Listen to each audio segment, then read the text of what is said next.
పొద్దునే తిను, సాయంత్రం తిను, 8 గంటలు నిద్రపో, రాత్రి మిడ్ నైట్ బిర్యానీ తినకు, స్ట్రెస్ తగ్గించుకో. ఇవి నిజంగా పనిచేస్తాయా? సాఫ్ట్వేర్ వాళ్ళు వస్తారు, 25 ఏళ్ళకే బీపీ ఉంటుంది అని. ఏంటంటే నేను అమెరికా టైమ్స్ కి పని చేస్తున్నాను అంటాడు. జాబ్ మానేయమని చెప్పలేను కదా. స్మోకింగ్ మానేయడం, ఆల్కహాల్ తీసుకోవడం, రెగ్యులర్ గా ఎక్సర్సైజ్ చేసుకోవడం, హెల్తీగా తినడం, ఇలాంటివన్నీ చేయాలి. ఎప్పుడైతే మీకు ఒకటి డ్రాబ్యాక్ ఉందో,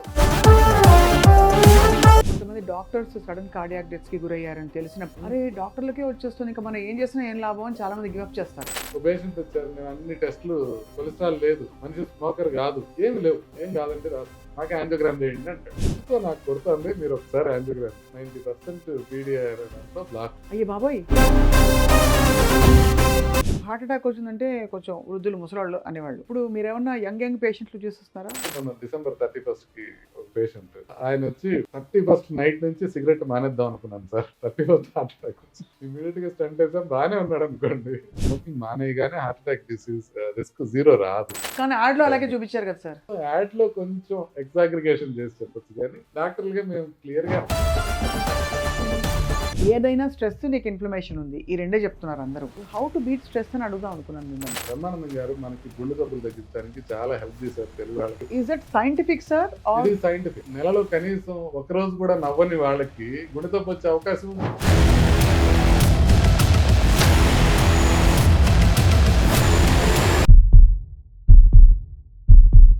అందరికీ నమస్కారం. Welcome to healthy minds, exclusively on Suman TV. గుండెని పదిలంగా కాపాడుకోవడం అంటే కేవలం ఎమర్జెన్సీ టైంలోనో సంవత్సరానికి ఒకసారి వెళ్ళి చెకప్ చేయడం కాదు. ప్రతి క్షణం, ప్రతిరోజు మన జీవన శైలి మన గుండె ఎలా కొట్టుకుంటుందో నిర్దేశిస్తోంది. అండ్ కోవిడ్ టైంలో గుండెకి సంబంధించిన ఒక డాక్టర్ గారు చాలా పాపులర్ అయిపోయారు. ఇంటింట్లోకి చొచ్చుకుపోయారు, ప్రతి మనసులో, ప్రతి గుండెలో కూడా చొచ్చుకుపోయారు.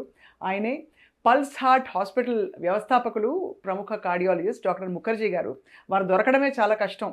ఇప్పటికొస్తే అసలు వందల మంది పేషెంట్లు అలా వరుసగా వెయిట్ చేస్తున్నారంటే ఎంత నమ్మకంగా అంతమందికి వైద్యం చేస్తున్నారు ముఖర్జీ గారు మనకు అర్థమవుతుంది. ఇవాళ వారితో కాసేపు స్పెండ్ చేద్దాం, వారి జీవితం గురించి, వారి గుండె ఎలా ఉందో కూడా తెలుసుకునే ప్రయత్నం చేద్దాం. డాక్టర్ ముఖర్జీ గారు, thank you for your time sir. బిజీగా ఉన్నట్టున్నారు చాలా. ఇక మీకు తెలుసు కదా, రొటీన్ కార్యక్రమం అలాగే ఉంటుంది. అవును, ఇప్పుడే కొంచెం కాంప్లెక్స్ కేసు ఉంటే దానికోసం మీరు పాపం వెయిట్ చేయాల్సి వచ్చింది. Really sorry about it. అస్సలు ఏం లేదండి. అంటే మాకు షెడ్యూల్ మేము ఎంత జాగ్రత్తగా అరేంజ్ చేసుకున్నా కూడా ఇప్పుడు ఎంత అయింది, టైం అరౌండ్ 3:30 ఉంటుంది కదా. నేను ఇంకా లంచ్ చేయడానికి అవ్వదు. ముందు ఈ పేషెంట్స్ అందరిని ఫినిష్ చేసుకొని ఇంకా పైన ఇప్పుడు 2 కేసెస్ తీసుకోమని చెప్పాను. అది తీసుకొని ఈ లోపల మీతో మాట్లాడదాం. మరి మీ ఆరోగ్యం ఏమనుకోకండి, కొంచెం అటు ఇటుగా కాకుండా టైంకి తినకుండా ఉంటే ఎలాగా? అంటే ఇక తప్పదండి, అది ప్రొఫెషనల్ హజార్డ్ అంటారు కదా, అది ప్రొఫెషనల్ హజార్డ్. మాకు తప్పదు. అంటే ప్రొఫెషన్స్ లో కొన్ని హజార్డ్స్ ఉంటాయి. డాక్టర్స్ ప్రొఫెషన్స్ లో టైం కి తినకపోవడం అనేది చాలా కామన్. అందరికి టైం తినమని చెప్తుంటాం, మేము మాత్రం టైం తినడానికి అవ్వదు. It's just not possible. ఎందుకంటే నా కోసం బయట ఒక 20 మంది వెయిట్ చేస్తున్నారు తినకుండా అంటే నేను కూర్చొని తినలేను. అంటే అసలు తినడానికి మనసు రాదు, కష్టం. కూర్చొని వాళ్ళు చూసి పంపించిన తర్వాతనే తినగలుగుతాం అన్నమాట. బట్ మీ ఆరోగ్యాన్ని మీరు ఎలా కాపాడుకుంటారు అయితే? ఒకటి మంత్ర అంటే ఒకటి భగవద్గీత ఇచ్చిన జెనెటిక్స్ కొంచెం ఉంటాయి. అందుకే నేను లేకపోతే నేను బాగా ఎక్కువ తింటాను. నేను బాగా హెల్తీగా, హార్టీగా తింటాను. అంటే ఎక్కువ అంటే ఏం తింటారు? ఫర్ ఎగ్జాంపుల్ అన్ని బాగా తింటాను, ఎవ్రీథింగ్ బాగా తింటాను. మంచిగా బిర్యానీ అంటే రోజు బిర్యానీ తింటాను కదా, బిర్యానీ కూడా ఎంజాయ్ చేస్తాను. నేను తినకుండా ఉండే ఫుడ్స్ తక్కువ, అన్ని ఫుడ్స్ తింటాను. క్వాంటిటీ కూడా డీసెంట్ గా తింటాను. కానీ నాకు మెయింటైన్ అవ్వడం అంటే, వెయిట్ ఎందుకు మెయింటైన్ అవుతానంటే, ఒకటి మంచి జెనెటిక్స్, రెండోది నేను ఎక్సర్సైజ్ రెగ్యులర్ చేస్తాను. నాకు అదొకటి ఉంది, టైంకి వెళ్ళాలి అంటే టైంకి వెళ్ళి తీరాలి అంతే. రోజు 7 to 8 నేను వైఫ్ ఇద్దరం కలిసి జిమ్ లో పోయి చేస్తానే ఉంటాం. ఏం చేస్తారు సార్? ట్రెడ్మిల్, రన్నింగ్, చెమటలు కారేలాగా అలా కార్డియాక్ యాక్టివిటీయా లేకపోతే వెయిట్స్? రెసిస్టెన్స్ ఎక్సర్సైజెస్ మెయిన్ గా చేస్తాం. ఓకే, దాంతో పాటుగా కార్డియో యాడ్ చేసుకుంటాం. అంటే ఒక 5 days కనుక రెసిస్టెన్స్ ఎక్సర్సైజ్ చేస్తే ఒక 2 days ఏరోబిక్ ఎక్సర్సైజెస్ బాగా చేసుకుంటాం. సో అందుకని అది రెగ్యులర్ థింగ్ అన్నమాట. అంటే డైలీ ఇది పడాల్సిందే, ఇది జరగాల్సిందే. అంటే ఫుడ్ విషయంలో మనం చేయలేని విషయం, నిద్ర విషయంలో మనం చేయలేని విషయం, ఎక్సర్సైజ్ విషయంలో మాత్రం జాగ్రత్త. కానీ ఒక చిన్న డిస్క్లైమర్ ఏంటంటే, డాక్టర్స్ ఇన్ జనరల్, ఎస్పెషల్లీ కార్డియాలజిస్టులు, 10 ఏళ్ళ ముందు చచ్చిపోతారు. అదొక డిస్క్లైమర్. ఎందుకంటే అది విని అదేంటి వీళ్ళందరికీ చెప్తున్నారు కదా, వీళ్ళేంటి ఇట్లా అవుతున్నారు అని అనుకోకండి. ఎందుకంటే నేను చెప్పేది ఏంటంటే ఎవరికి పాసిబుల్ ఉన్నాయి వాళ్ళు చేయగలగాలి. అంతే. ఇప్పుడు నేను అట్లని నేను నిద్ర కరెక్ట్గా పోవాలి రోజు అని కూర్చున్నాను అనుకోండి, నైట్ టైం ఎమర్జెన్సీ పేషెంట్ వచ్చారనుకోండి, కరెక్ట్. ప్రైమరీ యాంజియోప్లాస్టీ అనేది సీనియర్ కార్డియాలజిస్టే చేయాలి, తప్పదు, రావాల్సిందే, తప్పదు. ఇప్పుడు మేము ఒక 6 కార్డియాలజిస్టులు ఉన్నాం ఇక్కడ. సో ఎంత కాదనుకున్నా కూడా నెలకి ఒక 3-4 సార్లు అయితే నైట్ టైం లేచి రావాల్సిందే.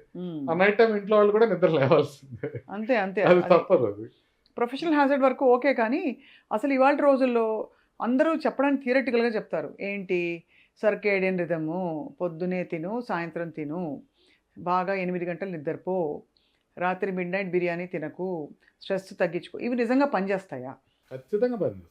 అంటే ఎవరెవరైతే పాటించగలిగారు, అంటే మీరు ఎగ్జాంపుల్ తీసుకోండి.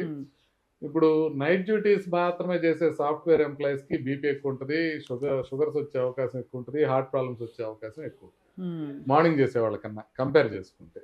అంటే రెగ్యులర్గా మీరు టైంకి పడుకొని టైంకి లేచే వాళ్ళకి, అంటే రీసెంట్గానే ఒక స్టడీ జరిగింది. దాంట్లో ఏంటంటే నైట్ ఔల్స్ అంటారు కదా, మీరు నార్మల్గానే ఏం పని లేకుండానే 2ంటికి నిద్రపోతుంటారు, 8ంటికి లేస్తుంటారు, వాళ్ళకి గుండె జబ్బులు వచ్చే అవకాశం ఎక్కువ అని క్లియర్గా తెలిసిపోయింది. ఓకే. సో అందుకని సర్కేడియన్ రిథమ్ ఫాలో అవడం అనేది ఖచ్చితంగా అవసరం. అందరికీ పాసిబుల్ అవ్వచ్చు, కొంతమందికి కాకపోవచ్చు, బట్ ఖచ్చితంగా అది చేయాల్సి. ఇప్పుడు సాఫ్ట్వేర్ వాళ్ళు వస్తారు, బీపీ వస్తుంటుంది, 25 ఏళ్ళకే బీపీ ఉంటుంది. ఆయన ఏంటంటే నేను అమెరికా టైమ్స్కి పని చేస్తున్నాను అంటాడు.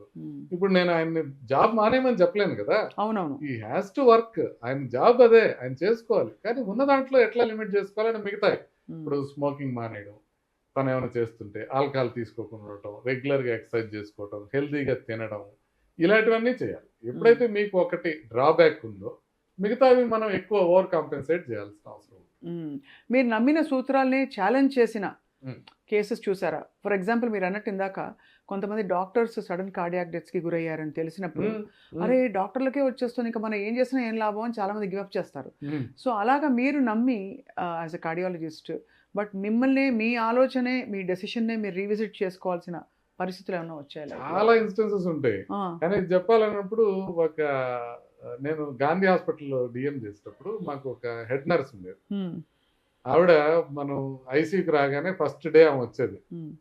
ఆమె వచ్చి ఒక విషయం చెప్పేది, చూడండి మరీ ఎక్కువగా మీ మీద మీరు నమ్మకంతో కానీ లేకపోతే పుస్తకాల మీద నమ్మకంతో కానీ పేషెంట్ని ఖచ్చితంగా ఇలాగే జరుగుతుందని ఎప్పుడు చెప్పాకండి అని చెప్పేది. రాగానే అందరికీ చెప్పేది. అంటే ఏంటండి ఇలా చెప్తున్నారు, ఏంటి కథ అంటే, నాకు 20 years క్రితం ఇదే హాస్పిటల్లో, అంటే గాంధీ హాస్పిటల్లో first cath lab in the city Gandhi hospital ఉంది. యాంజియోగ్రామ్లు ముందు నిమ్స్ కన్నా కూడా, అన్ని ఉస్మానియా కన్నా కూడా గాంధీలో ఫస్ట్ జరిగేది. సో అక్కడ నాకు యాంజియోగ్రామ్ చేశారు 20 సంవత్సరాల క్రితం.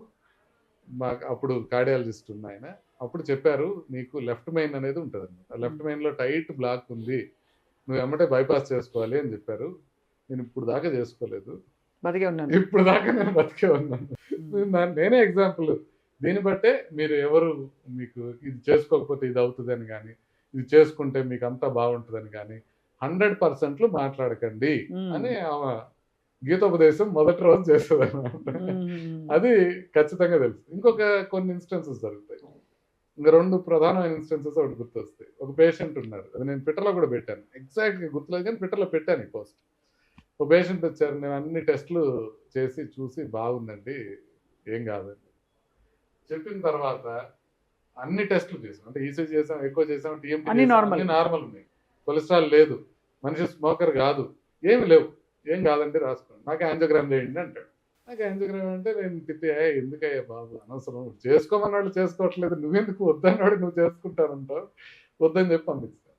మళ్ళీ వచ్చాడు, నాకు ఎందుకో నాకు కొడుతుంది, మీరు ఒకసారి యాంజియోగ్రామ్ చేయండి, 90% పీడిఐ అనే దాంట్లో బ్లాక్ ఉంది.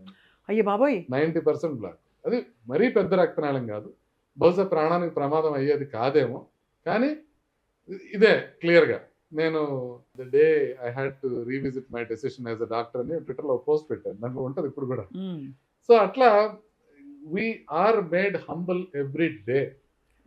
నేను ఎప్పుడైనా పేషెంట్ గట్టిగా అడిగితే ఓకే చేసి చూద్దాం అనే చెప్తాను, నేను వద్దాను. ఎందుకనంటే పేషెంట్కి కొంతవరకు తెలుస్తుంది, ఖచ్చితంగా మనం నమ్మాలి, అంతే, అది చేసి చూడాలి.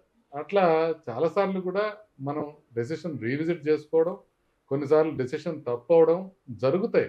ఈ పీడిఆర్ఎన్ 90% బ్లాక్ కి మీరు ఏమి ఇచ్చారు సార్? అప్పుడు మందులు ఇచ్చారా? స్టెంట్ చేశాను. స్టెంట్ వేయాల్సి వచ్చింది. Stent స్టెంటే వేయాలి 90% బ్లాక్. 90% బ్లాక్ ఉంది, ఆయనకి డిస్కంఫర్ట్ వస్తుంది అంటున్నారు. ఏమి డిస్కంఫర్ట్ ఉంటుంది సార్? అంటే సైలెంట్ ఆయనకి- సైన్స్. ఆయనకి ఇక్కడ ఉండేది పెయిన్. నేను ఆ బొమ్మ కూడా వేసి పెట్టాను ట్విట్టర్లో. సో ఇక్కడ పెయిన్ ఉంటే ఎప్పుడు గుండెది అనుకోం. అంటే చూసే వాళ్ళకి వ్యూవర్స్కి ఇది గుండె నొప్పి అనుకుంటారేమో, అది కాదు. గుండె నొప్పి అంటే యూజువల్గా సెంటర్లో వస్తుంది, నడిస్తే ఎక్కువ అవుతుంది, ఆగిపోతే తగ్గుతుంది. ఈ లక్షణాలు లేకుండా కొంతమందికి రావచ్చు. ఈయనకి ఇక్కడ వచ్చింది పెయిన్, ఇక్కడే ఉండేది పెయిన్. అది చూస్తే ఏ కార్డియాలజిస్ట్ అయినా లేదని అంటారు. సో అట్లాగే ఆ పరీక్షలు నార్మల్ ఉన్నాయి, రిస్క్ ఫ్యాక్టర్స్ లేవు, సిమ్టమ్స్ ఏటిపికల్ గా ఉన్నాయి, కాబట్టి వీడికి ఏం ఉండదు అని అనుకున్నాం. కానీ ఆయన నాకు ఒక కొత్త టర్నింగ్ పాయింట్ నేర్పించారు అంతే ఆయన. అంటే ఒక విధంగా ప్రతి yes. ఒక్కళ్ళు అంతే కదా నేర్పిస్తారు. సార్. ఇంకోటి బాగా నాకు నేర్పించింది భగవద్గీత ప్రిన్సిపల్స్ నాకు నేర్పించిన ఆయన ఒక ఆయన ఉన్నాడు. రెండు అని చెప్పాను కదా, ఈయన రెండు ఆయన. మాకు చిన్నప్పుడు డాక్టర్స్ ఉండేవాళ్ళు ఏం చేసేవాళ్ళు అంటే ఏదైనా చెప్పిన పని చేయకపోతే రెండోసారి రానియమని కానీ, లేకపోతే తిట్టేవాళ్ళు, కొట్టేవాళ్ళు పెద్దవాళ్ళు. అట్లుండేది, డాక్టర్లు అట్లా బిహేవ్ చేసేవాళ్ళు. మేము వచ్చేటప్పటికి ఆ సిచ్యువేషన్స్ మారిపోయినాయి, చెప్పి ఊరుకుంటాం. కానీ కొంతమంది కోపం వచ్చేది, కొంతమంది చూస్తే ఆ కోపం అంతా ఒక ఆయన తగ్గించేసాడు. ఒకరోజు నేను ఇక్కడ చందానగర్లో ఒక పేషెంట్ని చూడటానికి నన్ను పిలిచారు. ఆ రోజు వచ్చి అక్కడ పేషెంట్ని నేను చూస్తున్నాను. చూసేటప్పుడు ఆయన ఏమన్నాడంటే, నాకు పెయిన్ ఉంది చూడండి అని అన్నాడు. చూస్తే ఆయన స్మోక్ చేస్తున్నాడు, ఆల్కహాల్ తీసుకుంటున్నాడు. 25, 26 అంటే యంగ్ పేషెంట్, కరెక్ట్గా ఏజ్ గుర్తులేదు కానీ యంగ్ పేషెంట్, బాగా ఈ టైప్లో ఉన్నాడు మనిషి. బాగా తాగేస్తున్నాడు, సిగరెట్లు తాగుతున్నాడు, ఎక్సర్సైజ్ లేదు, ఇష్టం వచ్చినట్టు తింటున్నాడు, ఇష్టం వచ్చినట్టు బిహేవ్ చేస్తున్నాడు. ఏంటి ఇట్లా బిహేవ్ చేస్తున్నాడు అని అంటే, అప్పట్లో మహేశ్వరం దగ్గర భూములు బాగా ఎక్కువైపోయినాయి. వాళ్ళది మహేశ్వరమో పక్కన ఊరో, 2008 అనుకుంటా, బాగా భూమి వచ్చింది. సో భూమి వచ్చేటప్పటికి, అంటే మీరు గుర్తుందో లేదో, అక్కడ BMW కార్లు రోడ్డు మీద పెట్టి అమ్మేవాళ్ళు మహేశ్వరం దగ్గర. అవును, చాలా అవును. ఆ టైంలో ఈయన 1 ఎకరం 2 ఎకరాలు అమ్మి విపరీతంగా డబ్బులు వచ్చింది. నేను అన్నాను, నువ్వు ఇట్లా సిగరెట్లు తాగితే కష్టం అవుతుంది, నువ్వు సిగరెట్లు మానేయాలి, మందు మానేయాలి. ఇట్లయితే ఎత్తున లేచాడు, నా మీద అరిచాడు. నువ్వేమనుకుంటున్నావు, నీలాంటి వాళ్ళని 10 మందిని ఇవాళ నేను ఇక్కడ నిలబెట్టగలను, ఇలాంటి హాస్పిటల్స్ 10 హాస్పిటల్స్ నేను ఇక్కడ హైదరాబాద్లో కట్టగలను. నీ పని ఏంటి, నువ్వు ట్రీట్మెంట్ చేయి, నేనేం చేస్తానో నీకు అనవసరం, నేనేం చేసినా నువ్వు ట్రీట్మెంట్ చేయాలి, నువ్వు చేయాల్సిన పని ఇది. చాలా కోపం వచ్చింది. నేను బాధగా మెడిసిన్ రాసిచ్చేసి వాళ్ళ అమ్మకి చెప్పి, కొంచెం జాగ్రత్త చూసుకోండమ్మా, కొంచెం అంటే వాళ్ళ మదరే తీసుకొచ్చారు, ఇంకా మ్యారేజ్ కూడా కాలేదు, సో చూసుకోండి అని చెప్పేసి నేను వెళ్ళిపోతే రాత్రంతా నిద్రపట్టలేదు. ఏంటి ఇట్లా తిట్టుకున్నావు ఏంటి వీటితో, మనం ఏం తప్పు చెప్పాము, మనం ఏం చెప్పలేదు కదా, మీరు వ్యసనాలకు దూరంగా ఉండాలని చెప్తే ఇంత కోపం వచ్చిందంటే, నాకు ఓవర్ నైట్ రియలైజేషన్ అయితే వచ్చింది. శ్రీకృష్ణుడు ఎప్పుడో చెప్పాడు ఈ విషయం, నువ్వు కర్మని ఆచరించు, కర్మ ఫలాన్ని ఆచరించకు, అట్లని కర్మ చేయటం మానకు. క్లియర్ కదా? అంతే. దీనికి మనం చెప్పాలి, తను సిగరెట్ తాగకూడదు, ఆ విషయం మనం చెప్పాలి. తను తాగను అంటే మనకు కోపం రాకూడదు, చెప్పకుండా ఉండకూడదు. మీరు చెప్పాల్సింది చెప్పాలి, ఇప్పుడు కోపం తెచ్చుకోకూడదు. ఆ రోజు స్థితప్రజ్ఞత అంటే ఏంటనేది నాకు అర్థమైంది. ఒక కృష్ణ భగవానుడే నాకు ఈ పేషెంట్ రూపంలో వచ్చాడేమో అని అనిపించింది. కానీ నిజానికి ఈగో అడ్డు రావచ్చు ఆ టైంలో, as a doctor, qualified doctor గా వచ్చిందప్పుడు. కానీ నేను ఎప్పుడు రాయకుండా ఉన్నాను, కోపం వచ్చినా కూడా నేను నిన్ను చూడన్నాను అప్పటికే, సో రాసిచ్చాను. కానీ ఆ తర్వాత ఇంకా నాకు చాలా బ్యాలెన్స్ వచ్చింది. ఓకే, పేషెంట్ అనేవాళ్ళు వాళ్ళ ఇష్టం, వాళ్ళు సిగరెట్ తాగుతారు, వెయిట్ పెరుగుతారు, స్వీట్స్ తింటారు, షుగర్ ఉన్నా షుగర్ కంట్రోల్ చేసుకోరు, మెడిసిన్స్ వాడమంటే మధ్యలో మానేసి వస్తారు. మనం కోపడడానికి అవకాశం ఉంది. చెప్పాలి, ఇది తప్పు, ఇలా చేయకూడదు అని చెప్పాలి, గట్టిగా చెప్పాలి. కానీ మనం కోపం తెచ్చుకోవాలి. కోపం తెచ్చుకున్నాం అనుకోండి, ఆల్రెడీ 10 ఏళ్ళ ముందు కదా, ఇంకో 2 ఏళ్ళ ముందు, 12 ఏళ్ళ ముందు, అంతకుమించి ఏం జరగదు. కాబట్టి ఇప్పుడు కూడా నేను అందరికీ క్లియర్గా చెప్తా, ఎక్స్ప్లెయిన్ చేస్తా, ఇది కూడా చెప్తా, ఈ మాట కూడా చెప్తా. ఏమని, నేను ఇంతకన్నా గట్టిగా చెప్పను, ఎందుకనంటే ఇది కరెక్ట్ కాదు, మీరు అర్థం చేసుకుంటే చాలు. ఇప్పుడు హార్ట్ అటాక్ ఉన్న పేషెంట్ ఉన్నారు, హార్ట్ అటాక్ ఉన్న పేషెంట్ ట్రీట్మెంట్ తీసుకొని అంటాడు, నేను వెళ్ళిపోతాను అంటాడు. ఇప్పుడు మా సిస్టర్ చెప్పింది కదా, ఐసీయూ స్టాఫ్ నర్సు, నువ్వు ఖచ్చితంగా వెళ్ళి బయటకు వెళ్తే చచ్చిపోతావు అనేది చెప్పకూడదు, ప్రమాదం అనేది చెప్పాలి. అదేవిధంగా ఈ పేషెంట్ చెప్పాడు కదా, ఆయన ఇష్టం, ఆయన ఇక్కడ కాకపోతే ఇంకో చోటుకి వెళ్తాడు, ట్రీట్మెంట్ తీసుకుంటాడు. హార్ట్ అటాక్ ఉన్న టైంలో వేరే హాస్పిటల్కి వెళ్ళడం ప్రమాదం అని మీరు చెప్తారు, అంతే. అంతకుమించి ఏమి కలగజేసుకోవడం. కోపడటం, డామ్ డుమ్ అనటం, నిన్ను పంపించను అనటం, ఇలాంటివన్నీ ఉండవు. మీకు హార్ట్ అటాక్ వచ్చింది, హార్ట్ అటాక్ వచ్చినప్పుడు ఇది ప్రమాదం ఉంది, ఇమీడియట్ గా మీరు అడ్మిట్ అయ్యి ట్రీట్మెంట్ తీసుకోవాల్సిన అవసరం ఉంది. ఎందుకంటే టైం గడిచే కొద్దీ హార్ట్ డ్యామేజ్ అయితే తర్వాత చేసుకున్నా కూడా రిటర్న్ రాదు. ఓహో. కాబట్టి మీరు చేసుకోవాలి, ఇమీడియట్ గా చేసుకోవాలి మెడిసిన్ ప్రకారం. సో ఇక మీరు చేసుకోనంటారా, మీకు నేను చెప్పే విషయం కనుక ఈ గ్రావిటీ సిచ్యువేషన్ గ్రావిటీ అర్థమయ్యి మీరు నిర్ణయం తీసుకుంటే తప్పలేదు, మీ ఇష్టం. నేను అదే విషయం ఇక్కడ రాస్తున్నాను చెప్పేసి రాసి పంపించేస్తాను, మీకు కోపం తెచ్చుకోండి. అట్లా నేను రివిజిట్ చేసుకోవడం కాకుండా మనిషిగా నేను ఇంప్రూవ్ అవ్వడానికి పేషెంట్లు ఎంత హెల్ప్ చేశారు అనేది ఇది ఒక దృష్టాంతం. ఇప్పుడు అది సరే, అది చాలా ఇలాంటి మీరు వందలు చూసుంటారు మీ ఎంటైర్ కెరియర్లో సార్. మీరు ఆశ్చర్యపోయే మార్పులు వచ్చాయా ఇప్పుడు హెల్త్ కేర్లో? ఫర్ ఎగ్జాంపుల్, ఒకప్పుడు హార్ట్ అటాక్ వచ్చిందంటే కొంచెం వృద్ధులు, ముసలాళ్ళు అనేవాళ్ళు. ఇప్పుడు మీరేమన్నా యంగ్ పేషెంట్లు చూసేస్తున్నారా? అసలు 18 ఏళ్ళకి 20 ఏళ్ళకి కూడా ట్రీట్ చేసామండి హార్ట్ అటాక్లు. చాలా బాధ అనిపిస్తుంది. ఎందుకు వస్తున్నాయి సార్ అలాగా? ప్రధానమైన కారణం తక్కువ ఏజ్ లో రావడానికి స్మోకింగ్. ఓహో, స్మోకర్స్కే వస్తుంది అయితే ఎక్కువగా. అంటే స్మోకర్స్ కాకుండా ఉన్న వాళ్ళకి కూడా వస్తాయి, చాలా తక్కువ. బట్ ఎక్కువగా 40 ఏళ్ల లోపల హార్ట్ అటాక్ వచ్చే వాళ్ళలో 90% మంది స్మోకర్స్ ఉంటారు. మేము చదువుకున్న విషయం అదే, నిజంగా కనపడే విషయం అదే. స్మోకర్ కాకుండా ఎంగేజ్ లో ప్రాబ్లమ్స్ వచ్చేవాళ్ళు ఉన్నారు, బట్ రేర్. ఎందుకు, మన December 31st కి ఒక పేషెంట్, పేరు తెలుసు చెప్పను. సో ఆయన వచ్చి 31st నైట్ నుంచి సిగరెట్ మానేద్దాం అనుకున్నాను సార్. 31st హార్ట్ అటాక్ వచ్చి ఇమీడియట్ గా స్టంట్ వేసాం, బాగానే ఉన్నాడు అనుకోండి. కానీ అంటే ఒక ఇంపార్టెంట్ థింగ్ ఏంటంటే స్మోకింగ్ మానేయగానే హార్ట్ అటాక్ డిసీజ్ రిస్క్ 0 రాదు. కానీ యాడ్లో అలాగే చూపించారు కదా సార్, అతను స్మోక్ చేస్తూ నడుస్తూ వెళ్తాడు, స్మోకింగ్ ఆపేయంగానే బాగా తగ్గిపోతుంది, అంతవరకు ఇలా పట్టుకుని ఉంటాడు. సో అంత తొందరగా మార్పు రాదంటారు. రాదు. యాడ్ ప్రభావితం ఎలా ఉంటుంది అని యాడ్ డిజైన్ చేసేవాళ్ళు చూస్తారు. మన లక్ష్యం ఏంటి, వాళ్ళు స్మోకింగ్ మానేయటం అంతే. దానికోసం యాడ్ లో కొంచెం ఎగ్జాగ్రిగేషన్ చేసి చెప్పచ్చు, కానీ డాక్టర్లుగా మేము క్లియర్ గా ఉన్న విషయం చెప్పాలి, బట్ మాని తీరాలని కూడా చెప్పాలి. అట్లా అవ్వదు. ఈ మధ్య డాక్టర్ ముఖర్జీ గారు, నాకు తెలిసిన వాళ్ళు ఎవరో పొద్దున్నే ఎంటీ స్టమక్ మీద మామూలుగా వెయిట్ లాస్కి ఇప్పుడు కొబ్బరి నూనె తాగుతున్నారు, మీకు తెలుసా? యాంటీ ఇన్ఫ్లమేటరీ అంటున్నారు. కొబ్బరి నూనె, రా కొబ్బరి నూనె తాగేస్తున్నారు, తెలుసా మీకు? అంటే ఇది అదర్ అలైడ్ మెడిసిన్లో, అలైడ్ హెల్త్ కేర్లో వచ్చే కొబ్బరి నూనె తాగి ఒక్కసారిగా ఒక చలనం లేకుండా ఒకలాంటి ఆయాసంతో కూడిన నిర్లిప్తతో కూడి అలాంటి సిమ్టమ్స్ వచ్చాయి. అసలు కొబ్బరి నూనె తాగడం ప్రమాదకరమా, ఏమీ చేయదా, డిపెండ్సా? అంటే ఇక్కడ 2 రకాల విషయాలు మనం ఆలోచించాలి. కొబ్బరి నూనె తాగటం ఎందుకు తాగుతున్నారు అనేది ఆలోచించాలి. ఎందుకు తాగుతున్నారు అని అంటే వెయిట్ తగ్గడం కోసం తాగుతూ ఉంటారు. ప్రధానంగా వెయిట్ ఎక్కువ ఉన్న వాళ్ళు కొబ్బరి నూనె తాగుతుంటారు. దీన్ని ఏమంటారంటే కార్బోహైడ్రేట్స్ తగ్గించి ఫ్యాట్స్ని పెంచామనుకోండి, దీన్ని కీటో డైట్ చేసామనుకోండి, మనకు వెయిట్ లాస్ తొందరగా వస్తుంది. ఇప్పుడు మనం అసలు అన్నం తినకుండానే కూర్చున్నాం, నిరాహార దీక్ష చేసాం, మనం వెయిట్ తగ్గిపోతాం, దాంట్లో ఏం డౌట్ లేదు కదా, అందరికీ తెలిసిన విషయం. కరెక్ట్గా మీరు 2-3 రోజులు మానేస్తున్నా కూడా ఒక 2-3 కేజీలు తగ్గుతారు. బట్ అది కాదు కదా, మనం అట్లా ఉండలేం కదా, ఆకలి వస్తుంది కదా. ఆకలి తగ్గించాలంటే ఫ్యాట్ ఒక ప్రధానమైన ఆయుధం. ఫ్యాట్ తీసుకున్నాం అనుకోండి, ఆకలేదు. ఆ ఫ్యాట్ నెయ్యి రూపం కానీ, కోకోనట్ ఆయిల్ రూపంలో కానీ, కీటో డైట్ రూపంలో కానీ ఇట్లా తీసుకుంటూ ఉంటారు. కాకపోతే ఫ్యాట్ వలన గుండె ప్రాబ్లమ్స్ వచ్చే అవకాశం ఎక్కువ ఉంటుంది. కాబట్టి వీళ్ళు వెయిట్ తగ్గినా కూడా లాంగ్ టర్మ్ లో గుండె ప్రాబ్లమ్స్ ఎక్కువ వచ్చే అవకాశం ఉంటుంది, అది గుర్తుపెట్టుకోవాలి. సో దానికి మేము ఎట్లా విరుగుడు చెప్తామంటే, మీరు కార్బోహైడ్రేట్ తగ్గించుకోండి, తగ్గించుకున్న తర్వాత కొంచెం ప్రోటీన్, ఫైబర్ ఎక్కువ తీసుకోండి అని చెప్తుంటాం. అది ఇట్ మేక్స్ సెన్స్.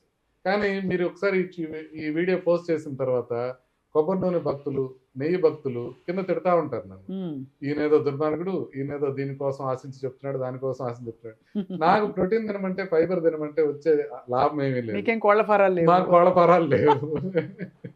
కాబట్టి క్లియర్ గా నేను చెప్పేది ఏంటంటే, మనం కార్బోహైడ్రేట్ తగ్గిస్తే బరువు తగ్గుతాం, కానీ ప్రోటీన్, ఫైబర్ పెంచుకుంటే బాగుంటుంది. బట్ కీటో డైట్ కానీ లేకపోతే కొబ్బరి నూనె ఎక్కువ తాగటం వల్ల కానీ గుండె జబ్బులు పెరిగే అవకాశం ఉంటుంది. అది షార్ట్ టర్మ్ లో మీకు కనపడదు, లాంగ్ టర్మ్ లో కనపడదు. కాబట్టి దాని మీద కొబ్బరి నూనె తాగమని చెప్పేవాళ్ళు ఎవరు కూడా ఈ కొబ్బరి నూనె తాగిన తర్వాత 20 ఏళ్ల తర్వాత తాగిన వాళ్ళకి తాగని వాళ్ళకి గుండె జబ్బులు ఎలా ఉన్నాయి డిఫరెన్స్ అనేది చెప్పి మాట్లాడరు. వాళ్ళు ఏం చెప్తారంటే, కావాలంటే మీరు చేసుకోండి, మేము కొబ్బరి నూనె తాగమంటాము, బట్ నా ప్రూఫ్ మీది, డాక్టర్లు మీరు పరీక్ష చేయండి, మేము చెయ్యం, మేము చెప్తాం అంతే. ఇది ప్రాబ్లం కొబ్బరి నూనె మీద. కాబట్టి మీరు చెప్పిన ప్రాబ్లం ఎక్కడ వస్తుంది, వీళ్ళకి ఇమీడియట్ గా ప్రాబ్లం రాదు, కానీ కొబ్బరి నూనె కానీ ఎనీ నూనె కానీ తాగేటప్పుడు దాని సర్ఫేస్ టెన్షన్ చాలా తక్కువ ఉంటుంది ఆయిల్కి. సో అందుకోసం ఏంటంటే మీకు ఊపిరితిత్తులోకి వెళ్ళిపోయే అవకాశం ఎక్కువ ఉంటుంది. అందుకే ఆయిల్ డైరెక్ట్గా తాగకూడదు. మీరు ఆయిల్ డైరెక్ట్గా తాగితే అది పొట్ట, ఇప్పుడు ఇక్కడ నుంచి అన్నవాహిక ఎట్లుంటుందో రెస్పిరేటరీ వేస్ కూడా ఇక్కడ నుంచే మొదలవుతాయి, లారింగ్స్ నుంచి. సో నార్మల్గా ఏమవుతుందంటే మనం తిన్నది డైరెక్ట్గా ఆహార వాహికలోకి వెళ్ళిపోతుంది. అవును. బట్ ఇట్లా సర్ఫేస్ టెన్షన్ తక్కువ ఉన్న పదార్థాలు ఏమైనా తీసుకుంటే, మీరు ఎస్పెషల్లీ ఆయిల్ తీసుకుంటే డైరెక్ట్గా మీకు కొంచెం పొలమారుతుంది. ఎందుకు పొలమారుతుంది అంటే అది గొంతులోకి వెళ్ళిపోతుంది. సో అందుకనే తీసుకునేది కొంచెం దేంట్లోనే కలిపి తింటే అట్లా పోదు. అది అట్లా తీసుకుంటే దాంతో ఇబ్బంది రాదు. సో అందుకే కెరసనాయిల్ పాయిజనింగ్ కానీ పెట్రోల్ పాయిజనింగ్ కానీ ఇలాంటివి మెయిన్ ప్రాబ్లమ్స్ ఎక్కడ వస్తాయంటే లంగ్స్లోకి వెళ్ళిపోయి లంగ్స్లో ఇన్ఫెక్ట్ అయ్యి వస్తాయి. ఎనీ ఆయిల్ మీరు తీసుకున్నప్పుడు పొట్టలోకే పోతుందని గ్యారెంటీ లేదు, అది లంగ్లోకి వెళ్ళిపోతుంది. అందుకోసమని అది అవాయిడ్ చేస్తే బెటర్. రైట్. అయితే మనకి సైలెంట్ వార్నింగ్ సైన్స్ ఏమైనా కనిపిస్తాయా? మనం పట్టించుకొని, సైలెంట్ అంటే సైలెంట్గా ఉంటే ఎలా కనిపిస్తుందని అడగచ్చు, బట్ అసలు మనం పట్టించుకోని సైన్స్, నీకు హార్ట్ డిసీజ్ ఉంది వెళ్ళి చెక్ చేయించుకో అని చెప్పేది బాడీ ఏమైనా చెప్తుందా మనకి? మీకు చాలా క్లియర్గా ఒకటి చెప్తాను. ఇది ఎన్నిసార్లు చెప్పినా అందరూ ఏదో ఒక రకంగా ఇగ్నోర్ చేస్తారు. మా అంకుల్ ఐఏఎస్ ఆఫీసర్, ఆయన ప్రిన్సిపల్ సెక్రటరీ రేంజ్, ఆయనే ఆశ్చర్యపోయారు. ఇదేంటి నువ్వు, ఇది నాకు తెలియదు ఈ విషయం అని. నడుస్తున్నప్పుడు మీకు చెస్ట్లో కనుక మంట వస్తుంటే అది గ్యాస్ కాదు. మీకు నొప్పి వస్తుంది అనుకుంటారు కదా, జస్ట్ మండుతుంది కొంచెం గ్యాస్ లాగా, కానీ నడిస్తే మండుతుంది. ఎస్పెషల్లీ అన్నం తిన్నాక నడిస్తే మండుతుంది, ఇది గ్యాస్ అనుకుంటారు.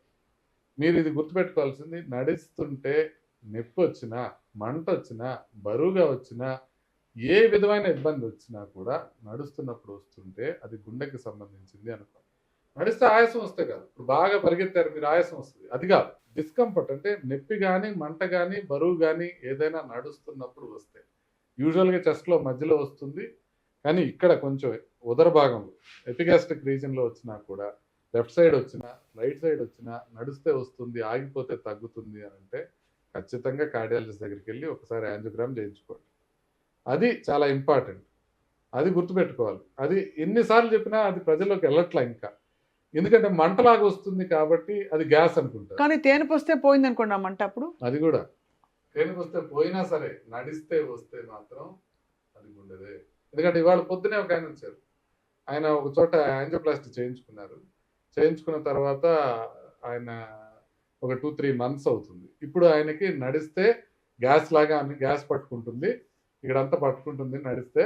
నేను ఆగిపోతే టక్కని 2-3 తేపులు వస్తున్నాయి, ఆ తర్వాత ఇంకేం లేదు, ఆ తర్వాత మళ్ళీ నడుస్తున్నా ఇంకా అంటారు. నడుస్తున్నారు, కొద్దిసేపు ఆగిన తర్వాత ఆగి 2-3 తేపులు వచ్చేదాకా తగ్గిపోతుంది డిస్కంఫర్ట్, ఆ తర్వాత ఎన్ని రౌండ్లు నడిచినా నొప్పి రావట్లేదు అంటారు. దీన్ని స్టార్టప్ యాంజినా అంటారు. అంటే నేను నడిచినప్పుడు మాత్రమే ఇనిషియల్ గా వస్తుంది, తర్వాత మీరు కొద్దిసేపు ఆగి కూర్చున్న తర్వాత ఇంకొద్దిసేపు నడిచినా కూడా ఏమీ రాదు, దాన్ని స్టార్టప్ యాంజినా అంటారు. కాబట్టి ఎప్పుడైనా సరే ఇదొక్క ఇన్ఫర్మేషన్ ప్రజలకు వెళ్తే చాలు. నడుస్తున్నప్పుడు డిస్కంఫర్ట్ వస్తే మాత్రం ఒకసారి చెకప్ చేయించుకోండి. ఏమీ లేకపోతే ఏమీ లేదు. 100% అని నేను చెప్పడం మానేశాను కదా హెడ్ నర్స్ గారు చెప్పడం వల్ల. కాబట్టి నడుస్తుంటే వస్తుంది అంటే మాత్రం మీరు ఖచ్చితంగా చెక్ చేయించుకోండి. మీరు ఇంత అంటే గుండె జబ్బులు, గుండె కోర్ ఆర్గన్, మనకి గుండె కొట్టుకోవడం అంటే ప్రాణంతో మనం పోలుస్తాం కాబట్టి, ఇంత లైఫ్ చూసి డాక్టర్ ముఖర్జీ మీకు ఏమనిపిస్తుంది? ఇప్పుడు పుస్తకాలు చదువుతారు, సినిమాలు చూస్తారు, you have seen so much of life. మీరు అసలు జీవిత సారం ఏమనిపిస్తుంది? ఏంటి, what is the essence of life అనిపిస్తుంది? ఇలా మనం ఇప్పుడైతే మరీ అసలు పిచ్చ పెరిగిపోయిందండి, ఆరోగ్యాన్ని చూసుకుంటూ శరీరాన్ని చూసుకునే పిచ్చి విపరీతంగా పెరిగిపోయింది. అందరూ అన్నీ ట్రై చేసేస్తున్నారు, అన్నీ అర్జెంటుగా అలా అయిపోయింది. So what do you feel sir about? చాలా కష్టమైన ప్రశ్న అడిగారు. దీని మీద చాలా అన్వేషణ చేసుకున్నాను నేను. అంటే నేను జిడ్డు కృష్ణమూర్తి గారిని ఫాలో అవుతుంటాను. జిడ్డు కృష్ణమూర్తి గారు అంటే నాకు చాలా ఇష్టం, నేను ఎందుకంటే దాన్ని కంప్లీట్గా దాన్ని ఫాలో అవుతుంటాను. అది చదివిన భగవద్గీత మొత్తం చదువుకొని చూశాను. అంటే ది పర్పస్ ఆఫ్ లైఫ్ అని కానీ, లేకపోతే ది యాక్చువల్ మీరు అడిగారు చూసారా జీవన సారం ఏంటి అని కానీ, చాలా లోతైన ప్రశ్నలు అవి. అవి ఎవరికి వాళ్ళు ఒక నిర్ణయానికి రావాలి. నాకున్న క్లారిటీ నాకుంది, అది మాటల్లో చెప్పలేను. అది అందరికీ ఎవరికి వాళ్ళు రావాల్సిందే. ఈ మాటల్లో చెప్తే దాని విలువ తగ్గిపోతుంది, అది చాలా బనాల్ అనిపిస్తుంది. అంటే it's like Schrodinger's cat, the moment you open that there will not be anything. Quantum physics లాంటిది. అంటే నాకు నాకు అస్సలు అర్థం కాలేదు కాబట్టి నేను ఇలా చెప్తున్నాను అనుకోవచ్చు, మీరు ఆర్ ఫెయిర్ అండి, మీరు అనుకోవచ్చు, తప్పలేదు. నాకు తెలిసింది నిజమో కాదో నాకు తెలియదు, కానీ నాకు ఉన్న పరిధిలో నేను అనేక గంటలు మెడిటేషన్ చేసిన తర్వాత నాకు ఒక క్లారిటీ ఉంది. మీకు రావాలి అని అంటే మీరు రెగ్యులర్గా మెడిటేషన్ చేయాలి. జిడ్డు కృష్ణమూర్తి గారు చెప్పిన ప్రక్రియలో చేయాలి. ఆయన జిడ్డు కృష్ణమూర్తి గారు ఒక ప్రక్రియ చెప్తాడు మీకు, అంటే పెద్ద ప్రక్రియ ఉండదు దానికి. మిగతా వాళ్ళు చెప్పే మెడిటేషన్కి జిడ్డు కృష్ణమూర్తి గారు చెప్పేదానికి కంప్లీట్గా డిఫరెన్స్ ఉంటుంది. ఇప్పుడు మీరు మైండ్ని అబ్జర్వ్ చేయండి అని చెప్తారు చాలా మంది, గాలి పీల్చుకోవటాన్ని అబ్జర్వ్ చేయండి అని చెప్తారు చాలా మంది. ఈ అబ్జర్వ్ చేసేది కూడా మీరే అనేది చెప్తాడు జిడ్డు కృష్ణమూర్తి గారు. ఆ రియలైజేషన్ వచ్చినప్పుడు ఒక క్షణం మీరు కంప్లీట్గా your thought cease to exist, టోటల్గా థాట్ వెళ్ళిపోతుంది. ఆ మైండ్ ఆ టైంలో మీకు క్లారిటీ పూర్తిగా వస్తుంది. సో ఇది ఇంతకన్నా వరస్ట్ ఆన్సర్ మీరు వినుండరు. I don't judge you for that, but that is the truth. కాదు సార్, మీ అనుమతితో చిన్న జోక్ వేస్తా. మామూలుగా జిడ్డు గుండెకి మంచిది కాదు, ఈ జిడ్డు మాత్రం చాలా మంచిది. జిడ్డు కృష్ణమూర్తి గారు అది ఖచ్చితంగా, అంటే బికాజ్ ఆయన ప్రొఫౌండ్ ఇంపాక్ట్ చేశారు in opening the heart and being present to your self. అంటే అది ఇక అనుభవించాల్సిందే తప్ప చెప్తే వచ్చేది. మీకు అంటే సరే ఎందుకు అడిగానంటే, ఇది మీకు పరిగెడుతూ రోజు ప్రొసీజర్లు చేయడం, పొద్దున్న లేవాలి, స్నానం చేయాలి, ఆ సినిమాలో పాట ఉన్నట్టు ఎప్పుడు I want break away, get away అనే థాట్ రాదా? ఇకిగాయ్ అంటారు చూసారా, నా ఇకిగాయ్ ఇది. మావిడ అంటది, నువ్వు హాస్పిటల్లో ఉన్నప్పుడు అంత హ్యాపీగా ఎట్లుంటావు అని, ఇంట్లో కూడా అంత హ్యాపీగా ఉంటా. అదేంటంటే నేను చేసే పని నాకు ఇష్టం. మొన్న గురవారెడ్డి గారిది ఏదో చూస్తున్నాను, ఏదో పాడ్కాస్ట్ చేస్తున్నారు, ఆయన కూడా ఇదే చెప్పారు. ఆయన you love what you do what you love అని. అది అమ్మా ఇది అది మీకు అర్థమైపోయింది కాబట్టి ఇది కరెక్ట్ చెప్పారు అని. అంటే నన్ను ఇవాళ ఇది మానేసి నువ్వు హోటల్ సర్వర్గా ఉండు నెక్స్ట్ ఫ్యూ ఇయర్స్ అంటే నేను చాలా హ్యాపీగా ఉంటాను.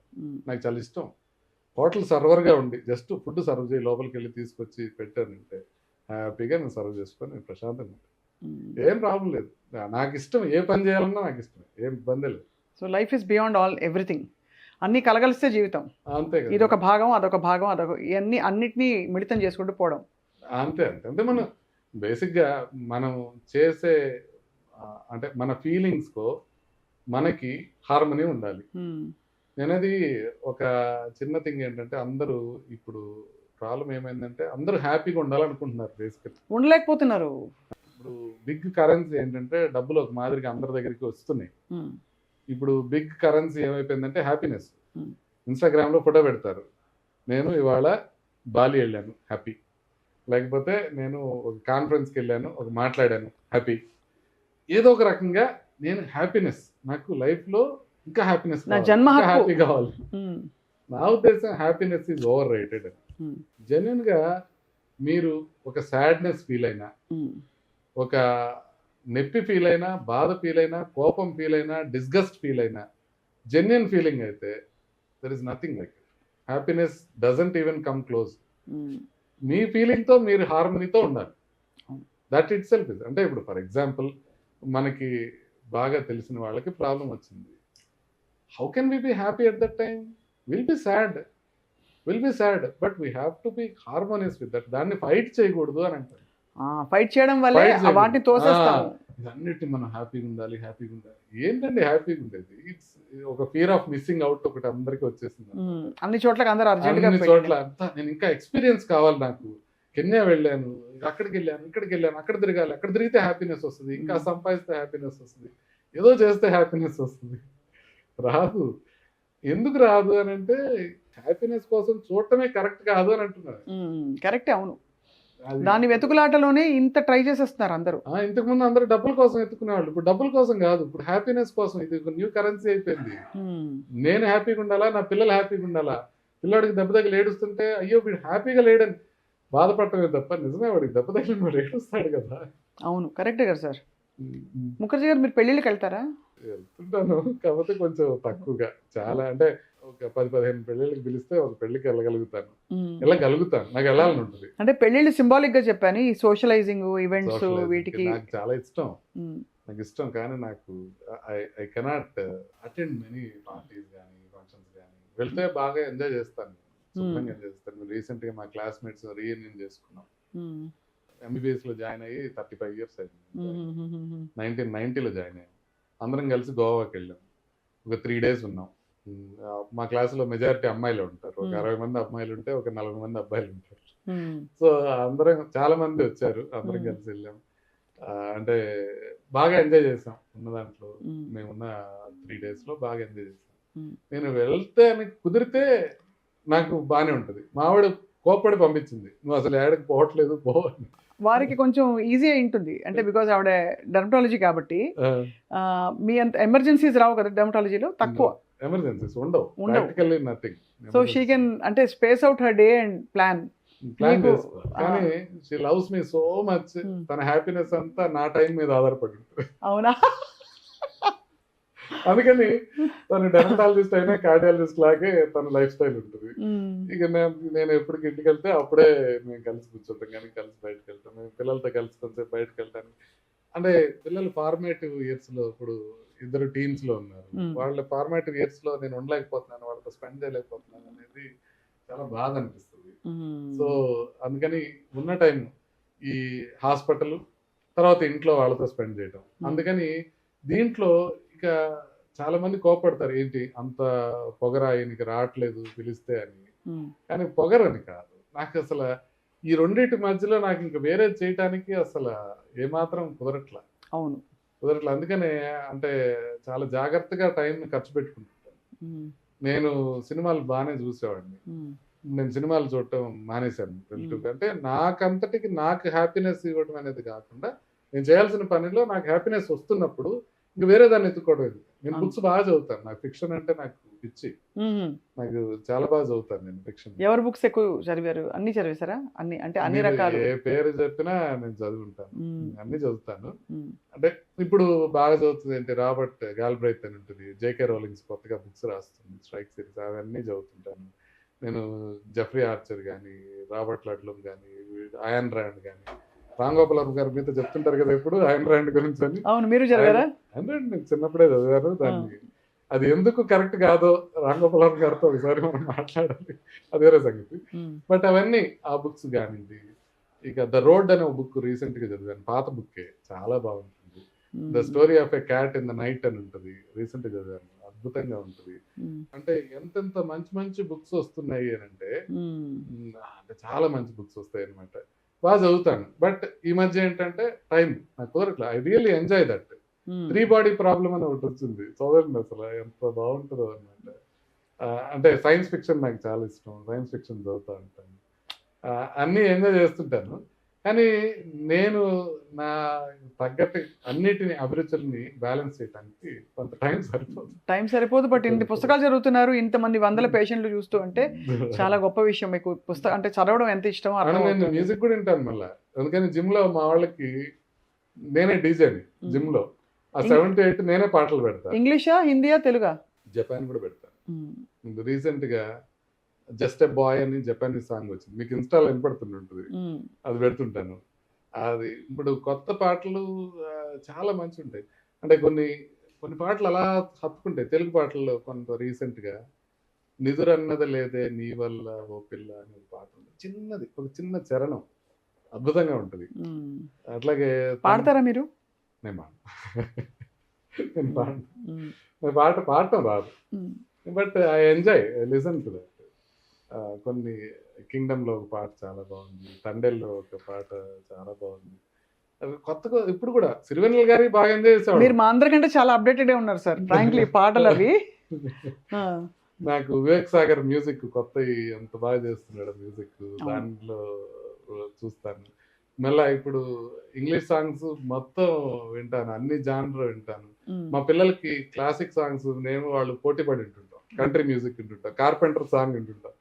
మా పిల్లలు ఇద్దరు చిన్నవాళ్ళైనా కూడా కార్పెంటర్ సాంగ్ తో నాతో వైఫ్ అవుతుంటారు. సో అట్లాంటి సాంగ్స్. వైఫ్ నేను హిందీ సాంగ్స్ బాగా చేస్తాం. అంటే సూఫీ చాలా ఇష్టం వైఫ్ కి, సూఫీ గజల్స్ అవి తెగ వింటాం అన్నమాట. మీరు ఆవిడని మిస్ అవుతున్నారని మాకు అర్థమైంది సార్, ఎందుకంటే ఇందాక నుంచి 4 సార్లు ఆవిడ ప్రస్తావించారు మీరు. సో మేడం హ్యాపీ ఫీల్ అవుతారు లైఫ్ లో మోర్ దెన్ హాఫ్ కదండి. అంటే న్యాచురల్లీ ఆఫ్ కోర్స్ అంటే వీ హ్యావ్ గ్రేట్ మూమెంట్స్. తను డిస్కవర్ చేసిన సాంగ్స్ కొన్ని ఉంటాయి, పాకిస్తానీ సాంగ్స్ ఉంటాయి, బ్యూటిఫుల్ సాంగ్స్. నాకు ఆతిఫ్ అస్లం అంటే ప్రాణంగా ఉండేది. అది వాడి వ్యూస్ నచ్చక, యాంటీ ఇండియా వ్యూస్ నచ్చక వాడిని వినడం మానేశాను. అదర్వైజ్ ఆతిఫ్ అస్లం వాయిస్ వింటే నాకు అసలు ఏంటి ఇంత బాగా పాడతాడు అనిపించింది. అంటే సాంగ్స్ లో అంత గ్రామర్ అంత బాగా రాదు తనకి, అవును, తాళం ఇవన్నీ బాగా రావు, కానీ వాయిస్ ఉంటుంది, అద్భుతంగా ఉంటుంది. సో అట్లా అంత మ్యూజిక్ వినాలి, బుక్స్ చూడాలి. సినిమా ఎక్కువ చూసుంటారని మీరు, మలయాళం సినిమా ఎక్కువ అని వచ్చింది రీసెంట్ గా. అవును, మన దీనిలో వచ్చింది కదా, ఓటీటీలో వచ్చింది, ఓటీటీలో. ఎక్కువ అని. చాలా బాగుంటుంది సినిమా. మావాడు ఓల్డ్ జపనీస్ సినిమాలు చూపిస్తుంటాడు. ది పర్ఫెక్ట్ డేస్ అని మొన్న జపనీస్ సినిమా ఒకటి చూపించాడు, అద్భుతంగా ఉంటుంది. అంటే you cannot imagine, it is all about toilet cleaner. Toilets clean చేస్తుంటాడు జపాన్ లో. ఎంత బాగుంటుంది అంటే, implore you please see that. డెఫినెట్గా పర్ఫెక్ట్ డేస్ అని Japanese. There is so much of world which we don't know. అట్లని ఆర్టిఫిషియల్ ఇంటెలిజెన్స్ వచ్చిన తర్వాత మనకి ఇన్ఫర్మేషన్ ఫింగర్ టిప్స్ లో ఉంటుంది. There is so much I want to learn. నేను sudden గా ఆర్టిఫిషియల్ ఇంటెలిజెన్స్ అడుగుతాను, నేను చాట్ జీపీటీని కానీ జెమిని ఇప్పుడు ఇంకా బాగుంది. సో వరల్డ్ వార్ 2 అసలు ఎందుకు స్టార్ట్ అయింది అనేది చెప్పి, అది నేను స్పీకర్ పెట్టేస్తే అది చదువుతూ ఉంటుంది. మనం స్నానం చేసినంతసేపు వినొచ్చు, దాని గురించి తెలుసుకోవచ్చు. మనకి తెలియని కంట్రీస్ చాలా ఉన్నాయి, ఆ కంట్రీస్ గురించి తెలుసుకోవచ్చు. వాస్తవం. మీరు యాక్చువల్లీ నేను నెక్స్ట్ ప్రశ్నకి మీరు ముందే సమాధానం చెప్పేశారు. సారీ, ఎందుకంటున్నానంటే sir, no, why I said that specifically is stress is a very big thing these days. Everybody is talking about only stress, health point of view నుంచి. ఏదైనా స్ట్రెస్, నీకు ఇన్ఫ్లమేషన్ ఉంది, ఈ రెండే చెప్తున్నారు అందరూ. So how to beat stress అని అడుగుదాం అనుకున్నాను మిమ్మల్ని, బట్ మీరు ఆల్రెడీ ఇవన్నీ చేసి బీట్ చేస్తున్నారు. నేను రోజు ఒక ఏదో చిన్న యూట్యూబ్ వీడియో పెడుతుంటా. ఇవాళ ఒక యూట్యూబ్ వీడియో రికార్డ్ చేశాను. దాంట్లో నేను చెప్పింది, బ్రహ్మానందం గారు మనకి గుండె జబ్బులు తగ్గించడానికి చాలా హెల్ప్ చేశారు తెలుగు వాళ్ళకి అని. ఎందుకంటే హ్యూమర్ అనేది ఒక great thing. Is it scientific sir, it is scientific, or is just అంటే నవ్వుతూ ఉండే హాయిగా అని ఫిలాసఫికల్? It is scientific. నేను దానికి ఎవిడెన్సెస్ కూడా పొద్దున్న వీడియోలో చెప్పాను, నా ఛానల్లో ఒకసారి చెప్తాను. అవన్నీ స్లైట్లీ బోరింగ్, ఎందుకంటే నేను పర్ఫెక్ట్ గా స్టడీస్ కోట్ చేసి చెప్తాను. But it is scientifically proven that humour నవ్వే వాళ్ళకి, నవ్వని వాళ్ళకి ఇన్ఫ్లమేషన్ తక్కువ ఉంటుంది, వాళ్ళకి VO2 max ఎక్కువ ఉంటుంది. మీరు నెలలో కనీసం ఒకరోజు కూడా నవ్వని వాళ్ళకి గుండె జబ్బు వచ్చే అవకాశం ఆల్మోస్ట్ రెట్టింపు అయిపోతుంది. సో ఇవన్నీ ప్రూవెన్ ఫ్యాక్ట్స్, పబ్లిష్డ్ ఫ్యాక్ట్స్, నేను చెప్తున్నాయి కదా. అందుకని you have to laugh at your self. నేను చేసేది లాఫ్ ఎట్ యువర్ సెల్ఫ్ అంటే ఒక చిన్న ఇన్స్టెన్స్ గుర్తొచ్చింది. చెప్పండి సార్. నేను కోవిడ్ టైంలో బాగా ఎక్కువ టీవీలో కనపడేవాడిని, మీరు కూడా చాలాసార్లు రోజు ఇదే పని ఉండేది. ఎందుకంటే ఇంట్లోనే ఉండేవాళ్ళం, బయటకు వెళ్ళేవాళ్ళం కాదు. అదే ఇంటర్వ్యూలు, చాలా ఇంటర్వ్యూలు చేస్తూ ఉండేవాళ్ళం. ఆ తర్వాత ఒకరోజు క్యాత్ ల్యాబ్లోకి నేను వెళ్ళి ఏదో కేసు చేసి బయటకు వస్తుంటే, మా ప్రేమ్చంద్ అని నా కొలీగ్ ఉంటారు, ఆయన ఒక పేషెంట్ని చూస్తూ ఉంటే నేను బయటకు వస్తున్నప్పుడు ఆమె నన్ను చూసి, మీరు ముఖర్జీ గారు కదా అంటే, అప్పట్లో మనకి ఫేమ్ కొంచెం కొత్తగా ఉంది, కొంచెం గాలి పీల్చుకొని హ్యాపీ అయ్యాను. అదేంటి నన్ను గుర్తుపెట్టారు అని చాలా హ్యాపీ అయ్యాను. నేను గుర్తుపట్టి అవునండి అని. మా ప్రేమ్చంద్ ఇబ్బందిగా చూస్తున్నాడు అక్కడ, ఆయన పేషెంట్ని చూస్తున్నాడు అక్కడ. నేను అక్కడికి వెళ్ళగానే ఆమె కనపడి ఇబ్బంది చూస్తే అవునండి అన్న, చాలాసార్లు చూశానండి మీది అని చెప్పింది. అవునమ్మా, థ్యాంక్ యూ అన్న. మీరు టీవీలో కొంచెం తెల్లగా కనపడతారండి అని. అదనమాట ఆమె డౌట్. ఆమె డౌట్ ఏంటంటే, ఇదేంటి మీరేమో ఇక్కడ అంత తెల్లగా కనపడలేదు, టీవీలో తెల్లగా కనపడుతున్నారు అంటే. అలాగే ఉంటాయి అంటే చాలా వరకు. చక్కగా అది కూడా పెట్టాను నేను. మీ ఆవిడకి చెప్పలేదా సార్? నేను ఇమీడియట్ గా చెప్పాను, వైటనింగ్ చేయమని. I laugh it. అంటే డెర్మటాలజిస్ట్ కాబట్టి అస్సలు చేయదండి, దుర్మార్గరాలు ఈ విషయంలో. లేజర్ చేయొచ్చు కదా, నాకు మొహానికి కాస్త చేయొచ్చు కదా, చేయదు. నువ్వు మరీ ఇట్లన్నీ చేస్తే నేను నా కాళ్ళు నేను నరుక్కున్నట్టే, నువ్వు ఇలా ఉన్నావు ఇలాగే ఉన్నావు. అది జోకింగ్. బట్ అప్పుడప్పుడు రావచ్చు కదా, తన పైనే ఉంటుంది, తన ప్రొసీజర్ రూమ్ 4th floor లో ఉంటుంది. వచ్చి లేజర్ అని ఏదైనా చేయించుకోవచ్చు కదా అంటే, నాకు టైం చూసుకోవడానికే చాలాసార్లు టైం దొరకదు. సో పోయి చేయించుకోవడం, ఒక అరగంట కూర్చోవడం అనేది next impossible. There are some things I look like what I look, simple, and I'm unapologetic about it. And then I don't try to do anything great to improve my looks or anything. నా knowledge improve చేసుకోవాలని నాకు చాలా కోరిక ఉంటుంది. ఒక అంటే భగవంతుడు మనకి ఇచ్చిన టైం చాలా తక్కువ, మనం నేర్చుకోవాల్సింది చాలా మిగిలిపోయిందన్న బాధ ఎక్కువ ఉంటుంది దీనికన్నా. అందుకని దాని మీద టైం స్పెండ్ చేయడానికి కుదరదు. బాగుంది సార్, అమేజింగ్. మీరు ఎంత వెల్ రౌండెడ్ పర్సనాలిటీ. అంటే డాక్టర్లు అందరూ ఎస్పెషల్లీ మీలాంటి బిజీ డాక్టర్ ఎప్పుడు చాలా మైండ్లో కూడా హడావిడిగా ఉంటారు. బట్ మీరు చాలా చిల్డ్ అవుట్గా ఉన్నారు. లేకపోతే తొందరగా పోతాం ఇంకో 2 ఏళ్ళు. అయ్యి బాబాయ్, ఇది నిజమా సార్? కార్డియాలజిస్టులు నిజంగా 10 ఏళ్ళు తక్కువ ఆయుష్ ఉంటుంది అనేది అవునండి, నేను జోక్ చేయట్లా. It's a published fact. ఇప్పుడు ఇన్ రెట్రోస్పెక్ట్ అనిపిస్తుంది. డాక్టర్సే, డాక్టర్స్ జనరల్ డాక్టర్స్, కార్డియాలజిస్ట్ కొంచెం స్ట్రెస్ ఉంటుంది కదా. వద్దు సార్ బాబాయ్, డాక్టర్లు క్యాన్సర్లు కూడా ఎక్కువ వస్తాయి. ఎందుకంటే కార్డియాలజిస్ట్ క్యాత్ ల్యాబ్ లో ఉంటాం కదా, ప్రొసీజర్స్ చేస్తాం. రేడియేషన్ వల్ల అందరికి ప్రపంచవ్యాప్తంగా మెనింజియోమా అనేది రైట్ సైడ్ ఎక్కువ ఉంటుంది. మేము నిలబడినప్పుడు రేడియేషన్ సోర్స్ లెఫ్ట్ సైడ్ ఉంటుంది. ఓన్లీ కార్డియాలజిస్టులకి మాత్రం లెఫ్ట్ సైడ్ ఎక్కువ వస్తుంది. కాలేజ్లో తెలుసుంటే బహుశా మీరు ఆ సర్వరే అయిపోయేవారేమో. I don't mind. మీరు అన్నారు కదా మీకు లవ్ టు సర్వ్ ఫుడ్. నాకు టీచింగ్ అంటే ఇష్టం, but I don't mind anything. I'm happy that. So sir, as we conclude, I just have a quick couple of questions. ఏంటంటే ఇవాళ based on all your experience with life, అన్ని stress మొత్తం అన్ని థియరీలు కాచి వడబోస్తే best advice ఏమి ఇస్తారు మన ప్రేక్షకులకి, చూస్తున్న వాళ్ళకి? నేను ఇచ్చే advice simple and easy to follow. You follow the things that you know. మీకు ఖచ్చితంగా మంచివి అని తెలిసినవి పాటించండి, నిర్మమాటంగా పాటించండి. రెండో అడ్వైస్ ఏంటంటే కొన్ని హ్యాబిట్స్, మీరు మంచి హ్యాబిట్స్ అలవాటు చేసుకోవాలి. ఇప్పుడు నేను సరిగ్గా నిద్రపోలేకపోతున్నాను కదా అని, అంటే నేను చాలా ఫాస్ట్ నిద్రపోతాను, బట్ టైమింగ్స్ కుదరవు. మీరు టైంకి నిద్రపోవటం కానీ, టైంకి తినటం కానీ, ఎక్సర్సైజ్ రెగ్యులర్గా చేయటం కానీ ఇది చేయాల్సి ఉంటుంది. అయితే ఆ హ్యాబిట్స్ ఫామ్ చేసుకోవడం చాలా ఇంపార్టెంట్. దానికి ఆ హ్యాబిట్స్, అటామిక్ హ్యాబిట్స్ అని ఒక పుస్తకం ఉంటుంది కదా, చూసే ఉంటారు. ఆ హ్యాబిట్స్ ఫామ్ చేసుకోవడం ఎట్లా మొదలవుతుంది అంటే చిన్న దీంతో మొదలవుతుంది. అంటే మీరు ఫర్ ఎగ్జాంపుల్ స్నానం చేసే ముందు ఒక 5 నిమిషాలు నడవాలి అనేది పెట్టుకోండి. రోజు 5 నిమిషాలు నడవండి, నెమ్మదిగా కొంచెం పెంచుకోండి. Habit important. హెల్తీ హ్యాబిట్స్ కనుక చేసుకున్నట్లయితే, మీకు తెలిసిన విషయాలనే మీరు పాటించినట్లయితే, మీరు చాలా కాలం హెల్తీగా హ్యాపీగా ఉండేదానికి అవకాశం. చాలా బాగుంది సార్. I think beautiful. ఇది అటామిక్ హ్యాబిట్స్ ఏంటది? అటామిక్ హ్యాబిట్స్ పుస్తకం మేము చదువుతాం. నెక్స్ట్ ఇయర్ కల్లా మళ్ళీ అందరూ రిజ్యూవినేట్ అయ్యి, రీఇన్వెంట్ అయ్యి చిల్గా హక్కున మటాటా అనమాట. Very good. Hakuna matata. Always wonderful conversation sir మీతో. కోవిడ్ టైంలో కూడా you made such an impact. మీరు ఆల్మోస్ట్ ఒక ఎన్సైక్లోపీడియా అయిపోయారు ఆ టైంలో. అంటే రెవల్యూషన్స్ మెడికల్ ఫీల్డ్లో వస్తున్నాయి అప్పుడప్పుడే, బట్ మీరు అందరికంటే ముందు వాటిని పసిగట్టడం, తెలుసుకోవడం, అందరికీ చెప్పడం, దానివల్ల చాలామంది ఒక ఊరట చెందారు. సో తప్పకుండా మీతో మేము అప్పుడప్పుడు సంప్రదింపులు జరుపుతాం, మిమ్మల్ని అప్పుడప్పుడు డిస్టర్బ్ చేస్తాం ఇలా. సో నెక్స్ట్ మేము లంచ్ ఆన్ మై ప్లేట్ అని మీ డాక్టర్ గారు ఏం తింటారని చెప్పి డాక్టర్స్తో నేను I'm going to do special series. మీ భోజన వేళ మేము చొచ్చుకొచ్చేస్తాం. ఆ టైం ముందు చెప్పండి, బికాజ్ అది 3 గంటల 6 గంటల అని. అంటే ఏదన్నా హాలిడే రోజు ఎట్లా. Sure sir. Thank you so much doctor Mukherjee. Nice meeting you.